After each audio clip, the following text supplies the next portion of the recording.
Welcome to the F1 Wings channel. In today's video, we dive into Zhou's future in Formula One and his potential partnership with Ferrari. Can he seize this opportunity to return to the active grid? What does 2025 hold for him? Let's break it all down. Zhou has often been criticized as one of the weaker links in the sport, but he's not planning on leaving F1 anytime soon. In fact, Ferrari might offer him a key position that could suit him perfectly. With potential changes across the grid front, especially among rookie drivers who may struggle under pressure, could Zhou capitalize on a Ferrari role to secure his place on the starting lineup? Despite 2024 being a tough season for Zhou, with disappointing results and consistent last place qualifications, Ferrari could be his ticket to turning things around. His teammate Bottas has had a clear edge, dominating both qualifying and race results with a massive gap between them. Bottas outqualified Zhou 20 times to just one. But could a move to Ferrari change the game for Zhou? But interestingly, Zhou has a competitive advantage over Bottas in other categories. For example, he has led more laps in the top 10 of the race, 36 compared to Bottas 29. He also set the best lap of the race 12 times, while Bottas had 8 such occasions. Zhou's best result in 2024 is 11th place, while Bottas has failed to get higher than 13th place in 3 races. This might be the reason why Ferrari believes the initial spark that Zhou showed in 2022, when he replaced Giovinazzi and became one of the few rookies to score points on his debut, could be reignited and channeled into their team. When discussing his future, Zhou made it clear that he doesn't want to race in any other series and Formula One remains his priority. While it may seem from the outside that no teams are interested in his services, that's not exactly the full picture for the young Chinese driver. When talking about his future, Zhou said, "At the moment, I don't want to be in another series yet because I feel like I'm still in a period where if I can stay in F1 or make a comeback, there will be chances to show what I've got." Oliver Burman served as a reserve driver for Ferrari, but now that he has joined Haas as a full-time driver, an opportunity has opened up for Zhou. All he has to do is make the most of this situation, and there are few factors working in his favor. Aside from the Chinese sponsors backing him, there's another crucial point. Ferrari has seen a 4% drop in new car sales in China in 2023, and that figure has risen to an alarming 25% decline as electric vehicles have gained increasing demand in the region. What Ferrari doesn't want is to lose China as a key market, and if they can sign Zhou and assign him some marketing duties, in addition to the mandatory ones on and off the track, they could strengthen their position and regain the trust of Chinese consumers. The reports are all over the news, with some suggesting that it's just a matter of time before this move is officially announced, as everything is reportedly agreed upon between both sides. Of course, the path is difficult for any driver who loses their seat, regardless of whether it's due to the driver's performance or the car's overall performance. The next step is to secure a reserve driver role with one of the teams and prove that you still have the skills needed to help develop the car further.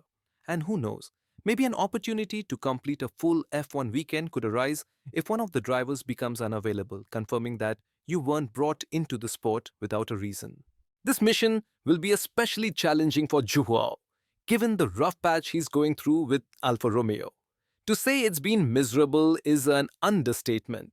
Being part of a team that has yet to score a single point in 2024 and being the only driver on the grid to be in that situation is hardly motivating.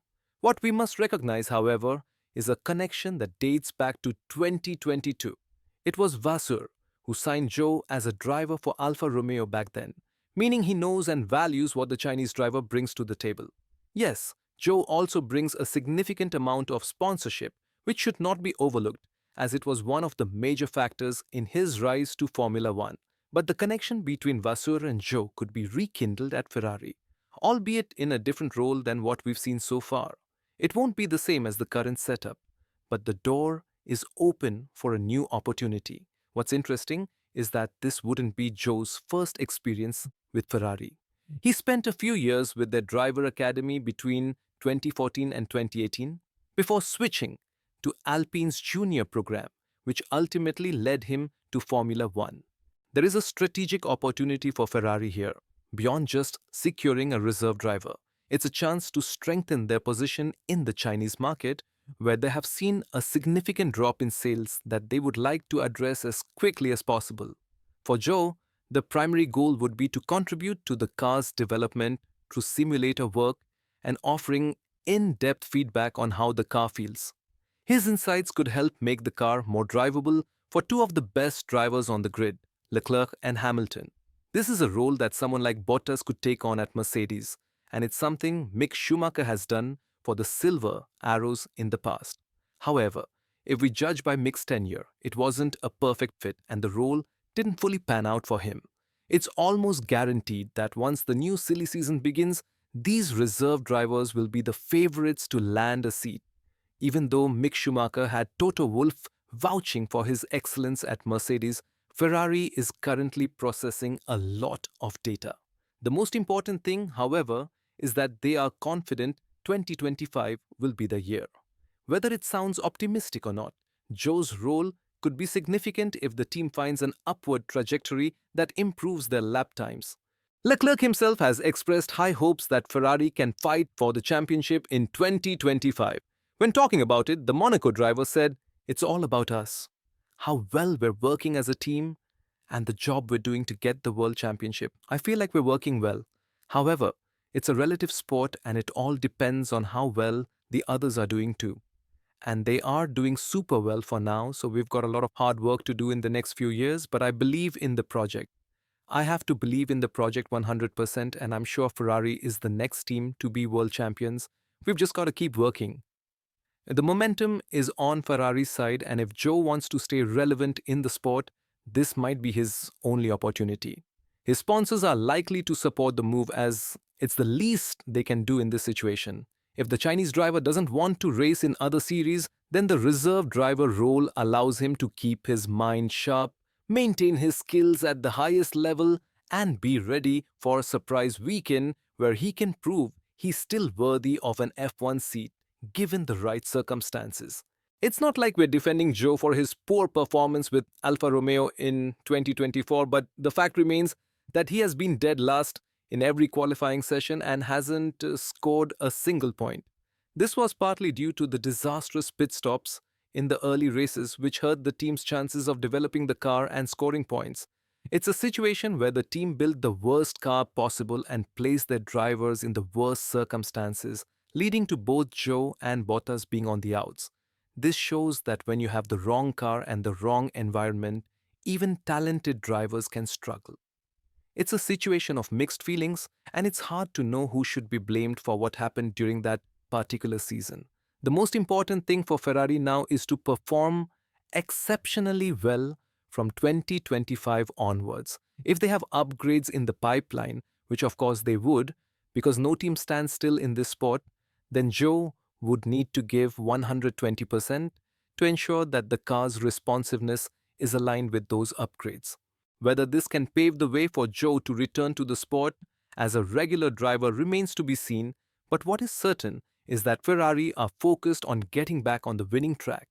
More often than not, we see teams praise their reserve drivers for the overtime they've done on the simulator to fix fundamental problems with the car, as was the case with Red Bull and their car in IM. Given all this, do you think Zhou would be a good fit for Ferrari as a reserve driver? And more importantly, do you think this role could allow him to compete for a permanent driver's seat at one of the teams that have recently welcomed rookies, as Alfa Romeo did with Zhou in 2022? Let us know your thoughts in the comments below. Thanks for watching this video to the end. Don't forget to subscribe and give it a thumbs up. It's very important.